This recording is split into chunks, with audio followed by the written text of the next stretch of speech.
مفتی صاحب خالد بھائی اوکھلا سے معلوم کرتے ہیں کیا فرض نماز میں قاعدہ اخیرہ میں درود شریف کے بعد دعائے معصورہ پڑھنا ضروری ہے؟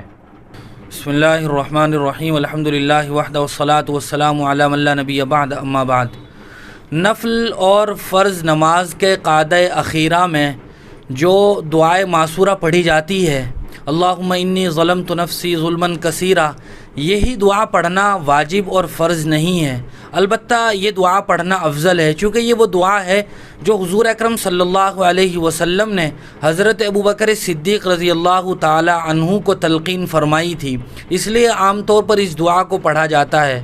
البتہ اگر کوئی آدمی قاعدہ اخیرہ میں تشہد کے بعد درود شریف نہ بھی پڑھے اور کوئی دعا نہ بھی پڑھے تو نماز تب بھی درست ہو جاتی ہے، چونکہ درود شریف کا پڑھنا اور دعائے معصورہ کا پڑھنا یہ سنت ہے، اور سنت کے چھوٹنے سے یا چھوڑ دینے سے نماز ہو جاتی ہے۔ البتہ اگر کوئی آدمی جان بوجھ کر چھوڑتا ہے تو نماز کے ثواب میں کمی آ جاتی ہے۔ اس کے علاوہ قرآن و حدیث میں جو دعائیں منقول ہیں وہ دعائیں بھی پڑھی جا سکتی ہیں۔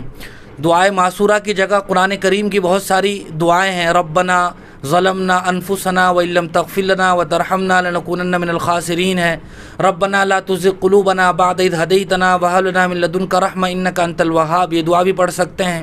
ربنا اننا سمعنا منادیا ینادی، ربنا سے بہت ساری دعائیں قرآن مجید میں موجود ہیں، ان میں سے جو آیت بھی پڑھنا چاہیں وہ پڑھ سکتے ہیں۔ اسی طرح احادیث میں بہت ساری دعائیں ہیں، اللہم انی اسألک العفو والعافیہ فی الدین والدنیا والآخرہ، اور بہت ساری دعائیں ہیں جو دعا بھی دعائے معصورہ کی جگہ ہم پڑھنا چاہیں پڑھ سکتے ہیں۔